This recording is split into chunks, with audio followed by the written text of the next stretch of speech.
Professor Amanullah এতক্ষণ যেটা পড়ছিলেন মন্ত্রমুগ্ধের মতো শুনছিলাম যে সত্যিকার অর্থেই জিয়াউর রহমান বাংলাদেশে এমন একটা রাজনীতির সূচনা করেছিলেন, সেটা শুধু আমাদের বাংলাদেশের জন্য বা পলিটিক্যাল হিস্ট্রির জন্য গুরুত্বপূর্ণ না, সেটা সারা পৃথিবীতে একটা মধ্যপন্থী রাজনীতির একটা দিকদর্শন উনি দিয়েছিলেন। একটা অল্প সময়ের মধ্যে একটা বিপর্যস্ত রাষ্ট্র ব্যবস্থাকে, একটা বিপর্যস্ত সেনাবাহিনীকে, একটা বিপর্যস্ত অর্থনীতিকে একজন মানুষ কিভাবে ক্রমান্বয়ে একটা সুস্থির অবস্থায় ফিরে আনতে পারেন, এটা জিয়াউর রহমানের জীবন কর্মের উপরে গবেষণা করলে এটা আমি মনে করি পৃথিবীর রাজনৈতিক ইতিহাসের জন্য একটা সম্পদ হবে এবং এটা সারা পৃথিবীতে পলিটিক্যাল হিস্ট্রির জন্য একটা দিকদর্শন হতে পারে। আপনারা জানেন আমাদের এই এশিয়ায় মাহাথির মোহাম্মদকে বলা হয় যে উনি এই রাজনীতির ধারাটা একটা অনুন্নত জায়গা থেকে উন্নয়নের জায়গার দিকে উনি ধাবিত করেছেন। আপনি যদি মাহাথির মোহাম্মদের সেই কর্মসূচি দেখেন, মনে হবে উনি পুরোপুরি জিয়াউর রহমানকে নকল করেছেন। একজন সেনাবাহিনীর সদস্য যিনি যুদ্ধ করেছেন, যিনি বাংলাদেশের রাজনীতির একটা গুরুত্বপূর্ণ অংশে বাঁক পরিবর্তন করে দিয়েছিলেন, আজকে এই 2025 সালের এখানে এসে দাঁড়িয়ে দেখে মনে হয় যে এখনো আমরা সেখান থেকে পথনির্দেশ পেতে পারি।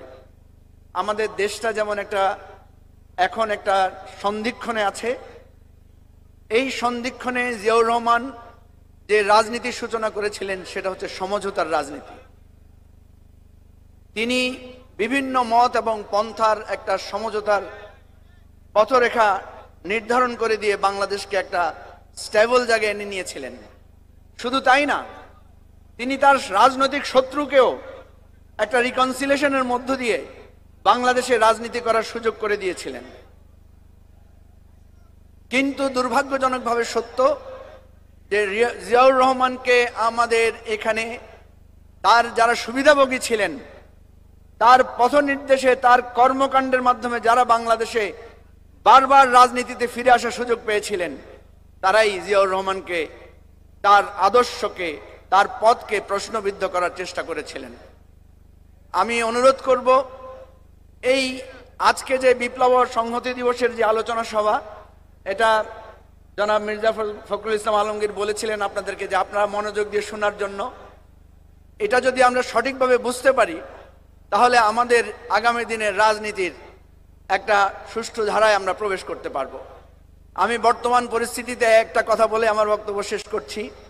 আপনারা জানেন আমরা এখন যে অবস্থায় এসে দাঁড়িয়েছি, মানুষের মধ্যে নানা ধরনের দ্বিধা, মানুষের মধ্যে নানা ধরনের শঙ্কা কাজ করছে যে রাজনৈতিক সমঝোতা হবে কিনা, আমরা একটা সুষ্ঠু সুন্দর নির্বাচনের দিকে যেতে পারবো কিনা। আমি অনুরোধ করব যে এই জায়গায় এসে আমাদের আর সংঘাত না করে একটা সমঝোতার রাস্তায় আমাদের আসা দরকার। আমি ছোট মানুষ হিসেবে বহুবার আহ্বান করেছিলাম। আজকে আমরা দেখতে পাচ্ছি বিএনপি বলয় এবং জামাত বলয় দুই ভাগে ভাগ হয়ে একটা নানা ধরনের উত্তেজক কথার মধ্য দিয়ে একটা বিভেদ তৈরি হচ্ছে। আমরা বারবার দেখেছি, যতবার আওয়ামী ফ্যাসিবাদের উত্থান ঘটেছিল সেই প্রয়োজনে বিএনপির নেতৃত্বে একটা জাতীয় ঐক্যের সূচনা হয়েছিল। আমি অনুরোধ করব, আজকে জাতীয় নেতৃবৃন্দ এখানে আছেন, আমাদের আবার একটা ঐক্যবদ্ধতার প্রয়োজন। সেই ঐক্যবদ্ধতার প্রয়োজনে যদি সমঝোতার প্রয়োজন হয়, আপনারা সমঝোতা করেন। আমি একটা ছোট্ট প্রস্তাব রাখতে চাই আজকে এখানে সুযোগে। 300 সংসদীয় আসনের মধ্যে 150 সংসদীয় আসন আপনারা সমঝোতার ভিত্তিতে নির্বাচন করেন।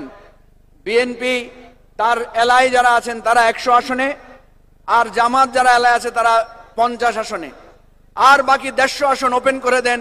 সবাই সেখানে প্রতিদ্বন্দ্বিতামূলক নির্বাচন করুক, আর বাকি 300 আসনে সবাই করুক। তাহলে আমার মনে হয় এই যত বিভেদ বিভক্তি এবং নানা কথার মার পেছনে যে ক্ষমতার দ্বন্দ্বে, সেই দ্বন্দ্বটা কিছুটা হলেও প্রশমিত হবে এবং আমরা একটা সুষ্ঠু নির্বাচনের দিকে যেতে পারবো।